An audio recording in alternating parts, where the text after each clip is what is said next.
Hoje eu vou iniciar a nossa meditação trazendo uma verdade que você deve guardar na sua mente, no seu coração, se for necessário escrever até na parede do seu quarto. Jesus é bom e o diabo não presta. E acabou-se a conversa. É por isso que a gente segue nessa jornada de fé, alimentando a nossa alma, para estarmos o quê? Firmes contra as astutas ciladas do diabo. Então, seguimos na leitura do livro de Esdras, hoje capítulo 3. E é importante nós fazermos um pequeno resumo do que já vimos, só para deixar bem estabelecida a cronologia, a linha do tempo dos acontecimentos que estão registrados tanto no livro de Esdras quanto Neemias.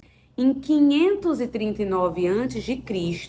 é quando a Pérsia domina a Babilônia. E já no ano seguinte, em 538 a.C., o imperador Ciro emite o decreto autorizando que os judeus voltem a Jerusalém e reconstruam o templo, os muros, a cidade. Em 537, então, se inicia o retorno do povo judeu a Jerusalém, sob o comando de Zorobabel, Sesbazar. E ainda nesse ano de 537 a.C., é quando eles vão realizar a primeira obra dessa reconstrução, que é exatamente o capítulo 3 de Esdras. E deste capítulo nós podemos extrair algumas lições. A primeira grande lição nós já vemos no versículo 1 e 2. Vamos ler. Chegando, pois, o 7º mês, estando os filhos de Israel já nas cidades, se ajuntou o povo como um só homem em Jerusalém. E levantou-se Jesua, filho de Josadaque, e seus irmãos, os sacerdotes, e Zorobabel, filho de Sealtiel, e seus irmãos, e edificaram o altar do Deus de Israel, para oferecerem sobre ele holocaustos, como está escrito na lei de Moisés, o homem de Deus. Pois bem, a primeira tarefa dos exilados que retornaram para Jerusalém foi edificar um altar ao Senhor. Precisamos lembrar que o altar era o centro da adoração judaica, porque era usado para oferecer os sacrifícios e fazer expiação de sangue, isto é, cobrir a culpa e as ofensas contra Deus para o perdão dos pecados do povo. Nós vemos no versículo 3 que, em parte, o povo quis logo edificar o altar por causa do temor que sentia em relação às outras nações que eram inimigas. E como eles já haviam passado pelo cativeiro, eles aprenderam a lição de que dependiam de Deus para serem verdadeiramente protegidos. Mas também eles estavam começando a entender o propósito da sua existência como nação. Israel foi escolhido para ser uma nação sacerdotal, ou seja, para ensinar os povos a adorarem a Deus. Então, eles deveriam oferecer sacrifícios e promover a adoração a Deus como um reino sacerdotal e um povo santo. E somente quando eles cumprissem esse propósito espiritual, eles poderiam se tornar aquilo que Deus planejou que eles fossem. Da mesma forma, somos nós.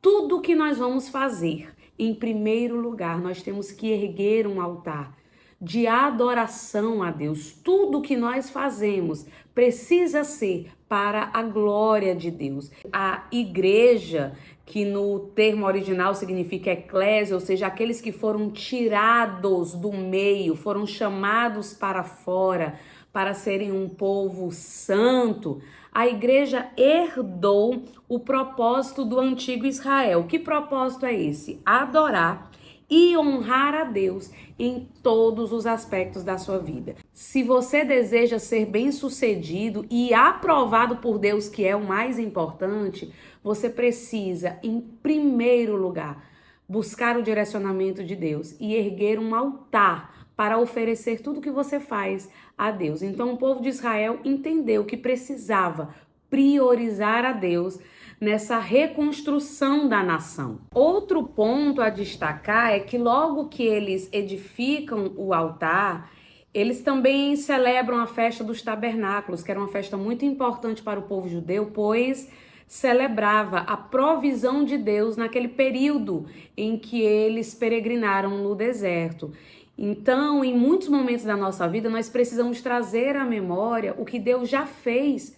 É por isso que os memoriais são tão importantes, para nós nunca esquecermos a provisão de Deus em tempos passados. E aqui também há um registro que eles fizeram tudo de acordo com a lei de Moisés, o homem de Deus. Então há um reconhecimento do povo que a lei veio de Deus, que Moisés era um homem de Deus, e eles resgatam a história deles para se verem fortalecidos diante deste grande desafio que era reconstruir a cidade, reconstruir a identidade e a nação de Israel. Você que já leu o capítulo 3 de Esdras vai perceber que primeiro eles edificaram o altar, ou seja, o coração da nação. E apenas no ano seguinte eles vão começar a reconstrução do templo, estabelecendo os fundamentos. É muito interessante observar que eles foram atrás dos melhores materiais e isso também serve de lição para nós, pois o fundamento, o alicerce, ele não pode ser negociado. É por isso que a nossa vida espiritual, ela precisa estar alicerçada sobre estacas bem firmadas. Nós não podemos negligenciar a importância, por exemplo, da vida devocional, da oração, do jejum, da leitura da palavra. São bases para que a glória de Deus se manifeste na nossa vida. Nós não podemos negociar a qualidade do material que constitui o fundamento da nossa vida espiritual. Seguindo na nossa meditação, logo quando eles lançam os fundamentos para a reconstrução do templo, há uma grande celebração e apresentaram-se os sacerdotes, já todos paramentados com trombetas, os levitas, filhos de Asaf, com saltérios, para louvarem ao Senhor. E cantavam, celebravam e todo o povo jubilou. Outra lição muito interessante é que no versículo 12 diz que o povo mais jovem celebrava, cantava, jubilava, mas os mais velhos que tinham conhecido a suntuosidade, a magnificência do Templo de Salomão, eles choraram. Talvez porque estavam emocionados por terem agora voltado para sua terra, mas o texto dá a entender que eles choraram porque o que estava sendo construído agora nem se comparava com a glória do primeiro templo. Cuidado, porque muitas vezes Deus está fazendo algo novo, mas como nós estamos presos ao que ele fez no passado, nós perdemos a oportunidade de celebrar. Quantas vezes Deus está se movendo a nosso favor, Deus está cumprindo promessas, mas nós estamos presos a uma ideia do passado e isso pode ser muito perigoso. Então, em nome de Jesus, pare de lamentar pelo que passou, te concentra no que está sendo gerado no dia de hoje, porque também vem da parte de Deus. E para encerrar a nossa meditação hoje, eu quero trazer um texto do Diego Nascimento. Assim como o templo era o lugar central de adoração para o povo de Israel, Cristo é o nosso templo, o lugar onde encontramos perdão, salvação, proteção e comunhão com Deus. Vemos também a celebração da festa dos tabernáculos, esta festa que lembrava a peregrinação do povo de Israel no deserto. Esta peregrinação aponta para a nossa própria jornada espiritual nesta vida passageira. Assim como os israelitas confiavam em Deus durante sua jornada, nós também precisamos confiar em Cristo em nossa caminhada diária. A porção deste capítulo que descreve o início da construção do templo ressalta a importância da nossa participação ativa na obra de Deus. Isso envolve dedicar tempo e recursos para a expansão do reino de Deus e a edificação da fé. Além disso, o passado deve servir como referência e não como uma âncora que te puxa para trás e te impede de avançar. Lembremos que em Cristo todas as coisas, elas podem ser restauradas e renovadas. Portanto, que hoje sejamos inspirados a lançar as bases sólidas da nossa fé em Cristo, a celebrar a jornada espiritual que Ele nos proporciona, trabalhar juntos na construção do seu reino e a encontrar conforto na sua presença em todas as circunstâncias, seja qual for o tempo.